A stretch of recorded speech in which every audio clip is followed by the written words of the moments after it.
Hello lovely peoples, welcome back to our YouTube channel NRN family vlogs. ഇത് നാട്ടിലത്തെ ഒരു വ്ളോഗാണ്. നാട്ടിൽ മാർച്ച് മാസം അവസാനം മീനമാസത്തിലാണ് ഞങ്ങളുടെ കുടുംബക്ഷേത്രത്തിലെ പരിപാടികളൊക്കെ. ഞങ്ങളുടെ കുടുംബക്ഷേത്രം ഞങ്ങളുടെ വീടിനടുത്ത് തന്നെയാണ്. കളമ്പാട്ടും ഭഗവതിപ്പാട്ടും ഉത്സവമൊക്കെ ആയിട്ട് ഒരു 10-14 ദിവസത്തെ ആഘോഷം തന്നെയായിരിക്കും അവിടെ. ആ സമയത്ത് തന്നെയാണ് എൻ്റെ മദർ ഇൻ ലോ ആയ മമ്മിയുടെ പിറന്നാൾ വരുന്നത്. അപ്പോൾ കഴിഞ്ഞ പ്രാവശ്യം ഞങ്ങൾ നാട്ടിലും ഉണ്ടായിരുന്നു. പിന്നെ മമ്മിയുടെ 70ാമത്തെ പിറന്നാളുമായിരുന്നു. അപ്പോൾ അമ്പലപ്പരിപാടിയുടെ ഇടയിലായിരുന്നു. അതുകൊണ്ട് തന്നെ നല്ല രീതിയിൽ ആഘോഷിക്കാമെന്ന് വിചാരിച്ചു. വീട്ടിൽ വെച്ച് കേക്കൊക്കെ കട്ട് ചെയ്ത് ഗിഫ്റ്റൊക്കെ കൊടുത്തു. മോള് അച്ചമ്മയ്ക്ക് ഗിഫ്റ്റ് ഇട്ട് കൊടുത്തു. പിന്നെ സദ്യ നമ്മൾ അമ്പലത്തിൽ തന്നെയാണ് അറേഞ്ച് ചെയ്തത്. അമ്പലപരിപാടിയുടെ ടൈമുകളിൽ ഉച്ചയ്ക്കും വൈകിട്ടും ഒക്കെ നമ്മൾ കുടുംബക്കാരും നാട്ടുകാരൊക്കെ അമ്പലത്തിൽ തന്നെയാണ് ഭക്ഷണം കഴിക്കുക. അവിടുത്തെ ഞങ്ങൾ സ്ത്രീകൾ കുടുംബത്തിലുള്ള എല്ലാ സ്ത്രീകളും ഒത്തുചേർന്ന് സദ്യാട്ടം ഒരുക്കുകയാണ് ചെയ്യാറ്. അപ്പോൾ അന്നത്തെ ദിവസം മമ്മിയുടെ പിറന്നാളായ കാരണം ഞങ്ങൾ പുറത്തുനിന്ന് സദ്യ അറേഞ്ച് ചെയ്ത് എല്ലാവരും കൂടി ചേർന്ന് അമ്പലത്തിൽ പോയിട്ടാണ് ഭക്ഷണം കഴിച്ചതൊക്കെ. അപ്പം ഈ ഒരു 10-14 ദിവസം എന്ന് പറയുമ്പോൾ അവിടുത്തെ നാട്ടുകാർക്കും കുടുംബക്കാർക്കും വീട്ടുകാർക്കും ഒരു ഉത്സവം തന്നെയായിരിക്കും. എല്ലാവരും അമ്പലത്തിൽ വരും. എല്ലാ ദിവസവും ഓരോ ഒരുക്കങ്ങൾ ചെയ്യാനും ഒക്കെ ആയിട്ട് എല്ലാവരും കൂട്ടായ്മയോട് കൂടിയിട്ട് ചെയ്യുകയാണ്. എല്ലാവരുമായിട്ടും നമ്മൾ സംസാരിക്കും, മിങ്കിൾ ചെയ്യാൻ പറ്റും. ആ ടൈമിലാണ് എല്ലാവരും കാണുന്നത് തന്നെ. അപ്പോൾ നല്ലൊരു ആഘോഷം തന്നെയാണ് ആ ദിവസങ്ങളിൽ. അപ്പോൾ ഞാൻ ഈ യൂട്യൂബ് ചാനൽ തുടങ്ങാൻ തന്നെ കാരണം ഇതുപോലെ നല്ല നല്ല മെമ്മറീസും മൊമെൻറ്റ്സും നമ്മൾ ഫോണിലും ഒക്കെ ആയിട്ട് വീഡിയോസൊക്കെ ആയിട്ട് ക്യാപ്ചർ ചെയ്ത് വെക്കുമെങ്കിലും പിന്നീട് അത് നമ്മൾ ഡിലീറ്റ് ചെയ്ത് കളയും. കുറേയൊക്കെ ഹാർഡ് ഡിസ്കിലോട്ട് മാറ്റും. പിന്നെ അത് നോക്കുക പോലും ചെയ്യില്ല. അപ്പം ഞാൻ വിചാരിച്ചു ഇതുപോലെ വീഡിയോസാക്കി വെക്കുകയാണെങ്കിൽ നമുക്കത് ഇടയ്ക്കൊക്കെ എടുത്ത് നോക്കാമല്ലോ. അപ്പോൾ ഇനി തൊട്ടിട്ട് ഇങ്ങനെയുള്ള പരിപാടികളൊക്കെ വീഡിയോസാക്കി യൂട്യൂബ് ചാനലിൽ ഇടണം എന്നാണ് ഞാൻ വിചാരിക്കുന്നത്, പങ്കുകൊള്ളാൻ പറ്റുന്ന കൊല്ലങ്ങളിലൊക്കെ. അപ്പോൾ കുറച്ച് അമ്പലത്തിലെ പരിപാടികളുടെ വീഡിയോസ് നമുക്ക് കാണാം.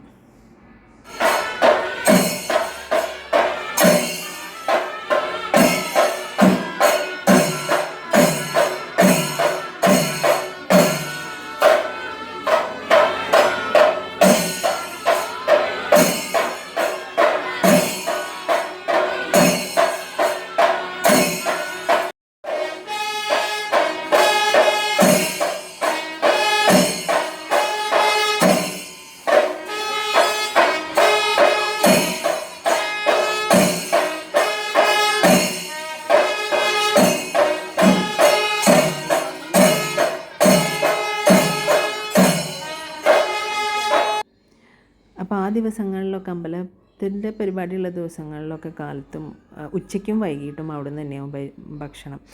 മോൾക്ക് അവിടെ നിന്ന് ഇങ്ങനെ ഊണ് കഴിക്കാൻ ഭയങ്കര ഇഷ്ടമാണ്. അത് എത്ര എരിവുണ്ടെങ്കിലും അവിടെ നിന്ന് ആ ചോറും പപ്പടവും സാമ്പാറും ഒക്കെ കൂട്ടി അച്ചാറൊക്കെ കൂട്ടിയിട്ടൊക്കെ അവൾ കഴിക്കുക. വീട്ടിലത്തെ എന്തെങ്കിലും ഇച്ചിരി എരി ഉണ്ടായാൽ മതി, അപ്പോൾ അത് അവൾക്ക് പറ്റില്ല. പക്ഷേ ഇവിടുന്ന് അതിപ്പോൾ ഞങ്ങൾക്കായാലും അതട്ടെ, ഇവിടുന്ന് അങ്ങനെ ആ ഒരു അറ്റ്മോസ്ഫിയറിലിരുന്ന് ഭക്ഷണം കഴിക്കാനൊക്കെ ഭയങ്കര ഇഷ്ടമാണ്.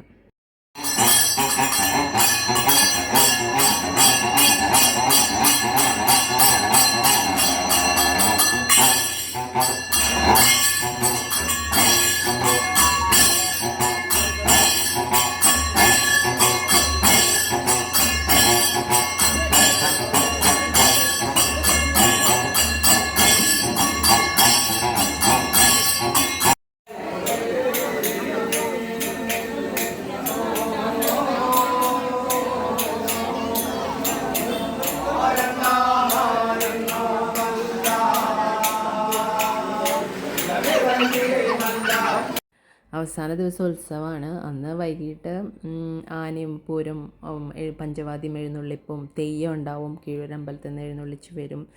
എന്നിട്ട് താലൊക്കെ എടുത്ത് ഞങ്ങൾ അമ്പലത്തിലോട്ട് ഇറങ്ങി അവിടെ പ്രദക്ഷിണം വെച്ച് അവസാനിപ്പിക്കും. പിന്നെ രാത്രിയിൽ നാദസ്വരം ഉണ്ടാവും.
നമ്മളെല്ലാവരും ഒരുപോലെ ഒത്തൊരുമയോടുകൂടി സ്ത്രീകളും കുട്ടികളും മുതിർന്നവരും ഒത്തൊരുമയോടുകൂടി ആഘോഷിക്കുന്ന ആസ്വദിക്കുന്ന നമ്മൾ ഈ ദിവസവും ആ ദിവസങ്ങളിലെല്ലാം എല്ലാ കുടുംബക്കാർക്കും സർവൈശ്വര്യങ്ങളും ഉണ്ടാവണേ എന്ന് പ്രാർത്ഥിച്ച് ആഘോഷിക്കുന്ന കുറച്ച് നല്ല ദിവസങ്ങൾ. അപ്പോൾ അടുത്ത പ്രാവശ്യവും ഇതുപോലെ ആഘോഷിക്കാൻ സാധിക്കട്ടെ എന്ന് ഞാനും ആഗ്രഹിക്കുന്നു.